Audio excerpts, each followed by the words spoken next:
Assalamualaikum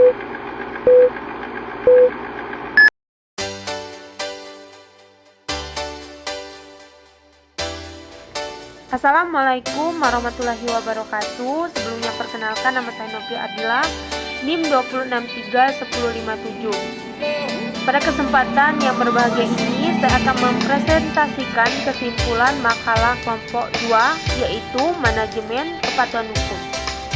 Sebelum kita mengetahui apa itu manajemen kepatuhan hukum, kita harus tahu dulu apa itu manajemen kepatuhan dan hukum. Jadi, manajemen adalah proses perencanaan, pengorganisasian, kepemimpinan, dan pengendalian kegiatan kelompok organisasi dan proses penggunaan sumber daya pengorganisasian lainnya untuk mencapai suatu tujuan organisasi yang telah ditetapkan.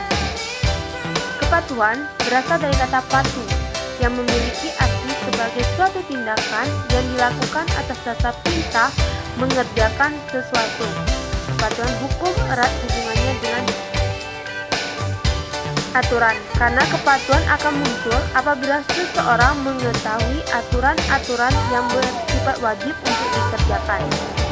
Menurut KBBI, hukum adalah peraturan atau adat yang secara resmi dianggap mengikat dan dikukuhkan oleh pengusaha atau pemerintah.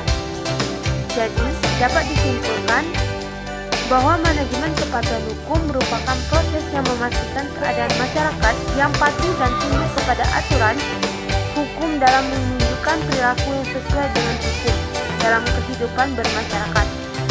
Semua masyarakat harus mengikuti atau mematuhi hukum yang berlaku, karena kepatuhan terhadap hukum merupakan satu hal yang wajib untuk dilakukan, dan apabila dilanggar maka akan mendapatkan sanksi hukum.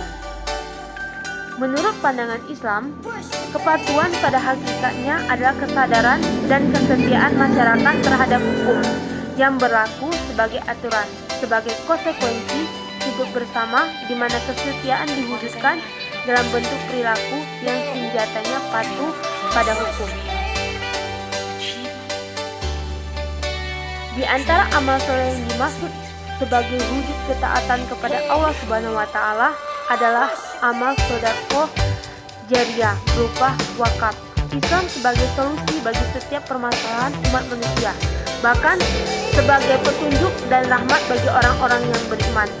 Solusi yang dimaksud sebagai rahmat adalah al-maslahah, kemaslahatan kehidupan dunia dan akhirat.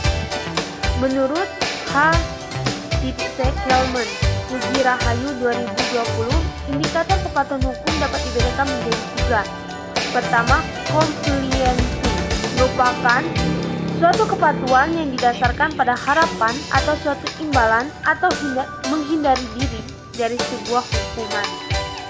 2.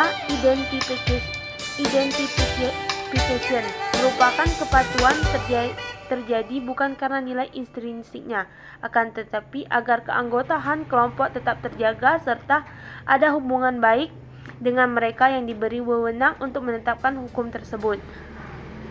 3. Internalization terjadi jika seorang mematuhi kaidah-kaidah hukum secara intrinsik. Kepatuhan tadi mempunyai imbalan.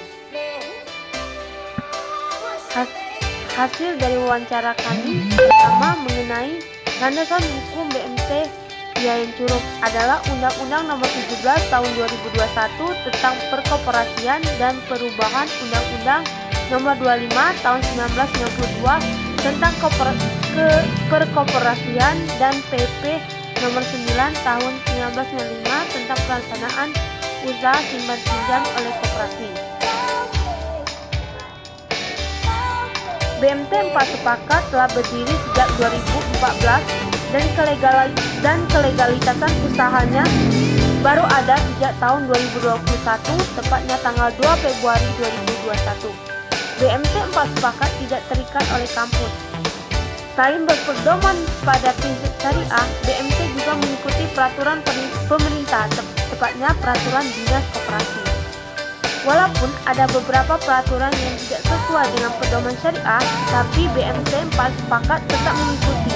Hanya saja, sedikit menambahkan pola syariah di dalamnya. Menurut para pengelola dan beberapa nasabah BMT, sudah berjalan sesuai dengan prinsip syariah. Faktor internal yang menghambat menjalankan aturan di BMT 4 sepakat adalah kesadaran pihak yang menjadi pengelola atau karyawan memang sejalan sesuai prinsip syariah ataukah tidak. Untuk sanksi yang berlaku secara tertulis tidak ada, namun ada Tuhan yang mengawasi setiap perbuatan yang dilakukan. Kita akan mempertanggungjawabkan atas perbuatan kita. Untuk menangani kreditur yang maksiat, kita perlu menanyakan apa sih yang menjadi permasalahan pihak kreditur terhambat membayar pinjaman. Setelah melakukan hal tersebut, maka pihak BMT akan melakukan penjadwalan ulang sesuai dengan akad di awal. Nah, itu saja yang dapat saya sampaikan. Semoga yang mendengarkan mendapatkan manfaat dari apa yang saya sampaikan. Lebih dan kurang saya mohon maaf. Kepada Allah saya mohon ampun. Saya akhiri. Wabillahi taufiq wal hidayah. Wassalamualaikum warahmatullahi wabarakatuh.